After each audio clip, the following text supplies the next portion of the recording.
Assalamualaikum warahmatullahi wabarakatuh. Selamat pagi dan salam sejahtera bagi kita semua.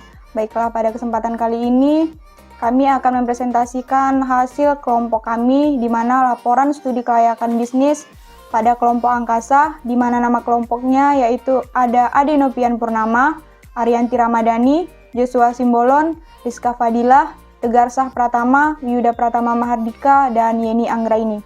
Baiklah, nantinya akan dijelaskan oleh teman saya, Yeni Anggraini. Studi kelayakan bisnis adalah suatu cara atau metode yang terdiri dari berbagai aspek untuk menilai layak atau tidaknya suatu kegiatan yang sedang dilakukan. Hasil yang diperoleh adalah menerima atau menolak investasi atau tawaran komersial.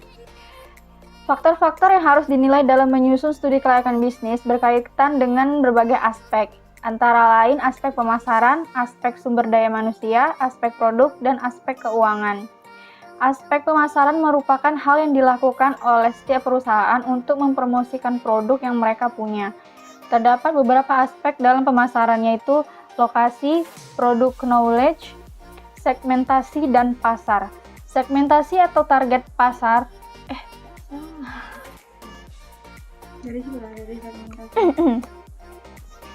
Segmentasi dan target pasar. Segmentasi atau target pasar merupakan suatu komponen yang menjadi target sasaran perusahaan untuk membeli produk yang akan dijual. Target pasar yang akan ditawarkan adalah masyarakat sekitar yang posisinya dekat dari toko. Dan untuk masyarakat yang lingkungannya jauh dari toko, usaha ini sudah mendaftarkan usahanya ke dalam aplikasi Gojek atau juga GoShop. Potensi pasar. Dalam hal ini, usaha toko pakaian Yeni Fashion memiliki potensi pasar yang sangat menjanjikan. Selain itu, ada beberapa hal yang membuat produk ini menjanjikan di pasaran, yaitu harga. Harga dari produk yang akan kami sediakan sangat terjangkau untuk kalangan menengah maupun kalangan bawah. Bahan produk. Bahan yang kami tawarkan sangatlah berkualitas dan tentunya akan memuaskan para konsumen maupun reseller dan memiliki berbagai warna, corak maupun ukuran dengan style yang selalu up to date. Yang terakhir ada kompetitor. Di Medan sudah banyak masyarakat yang juga memiliki usaha yang serupa, mulai dari konveksi yang besar hingga hanya bermodalkan menyewa toko atau ruko saja. Oleh karena itu, kompetitor merupakan suatu ancaman yang harus diatasi dengan bijak. Maka dari itu, dalam hal bisnis, owner selaku pemilik usaha harus selalu kreatif dalam menjalankan bisnisnya agar terus berjalan dengan lancar.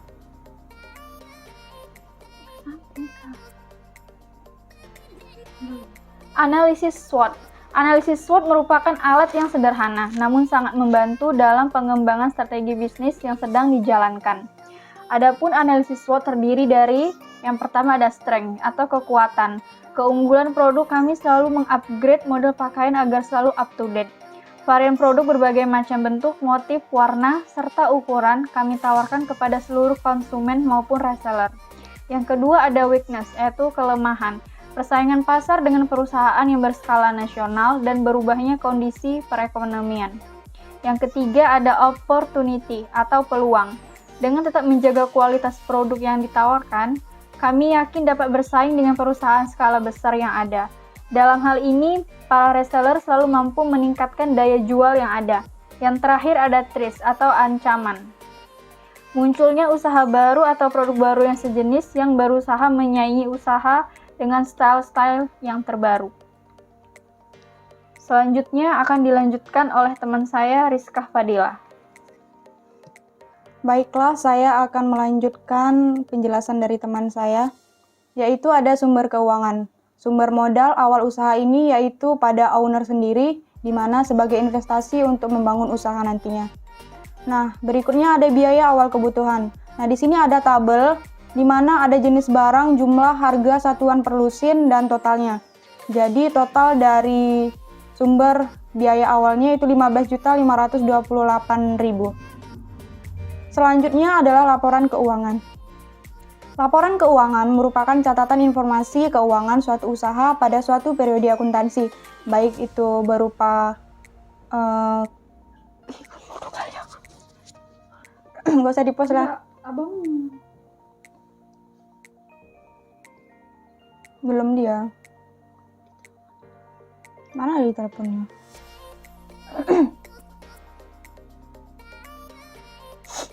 Laporan keuangan. Laporan keuangan merupakan catatan informasi keuangan suatu usaha pada suatu periode akuntansi, di mana suatu periode ini bisa berupa 1 tahun, 6 bulan, atau 1 bulan. Nah, berikut tabel neraca pada toko pakaian wanita Yeni Fashion pada periode Agustus 2021. Di sini ada bagian aktiva dan bagian pasipa. Di sini ada aktiva lancar, total aktiva lancarnya 5 juta, dan aktiva tetapnya 15.528.000, jadi total aktivanya ada 20.528.000. Nah, begitu juga dengan pasipa, di mana modalnya ada 20.528.000, jadi total pasipanya ada 20.528.000. Jadi dia antara aktiva dan pasipa itu harus balance atau jumlahnya sama. Di sini ada laba rugi pada toko pakaian wanita Yeni Fashion pada periode Agustus 2021. Ada pendapatan 10 juta, total biaya 4.580.000. Nah, untuk mencari laba atau rugi, itu jumlah pendapatan dikurangi dengan total biaya, jadinya 5.420.000. Selanjutnya ada laba rugi pada periode September 2021. Pendapatannya 11.500.000, total biayanya 5.590.000, jadi laba bersihnya 5.910.000. Proyeksi keuangan. Untuk memprediksi pendapatan maupun penjualan di masa yang akan datang, tentunya harus memperhatikan bagaimana aspek dari inflasi, kenaikan bahan atau produk, dan lainnya. Nah, hal tersebut dapat berpengaruh terhadap presentasi dari penjualan yang akan dilakukan. Nah, berikut ada tabel laporan proyeksi keuangan di mana pendapatannya 10 juta dan total biayanya 4.580.000. Jadi labanya 5.420.000. Proyeksi neraca pada periode 2021 ada di bulan Agustus dan bulan September, di mana aktivanya masing-masing totalnya 25.948.000 dan 31.858.000. Total pasipanya jadinya 25.948.000 di bulan Agustus dan 31.858.000 di bulan September. Nah, di mana ini kas pada tanggal 31 Agustus atau modal awal itu nanti ditambah dengan laba, jadi hasilnya 5 juta ditambah 5.420.000, maka dapatnya 10.420.000 diletakkan pada bagian kas pada bulan Agustus.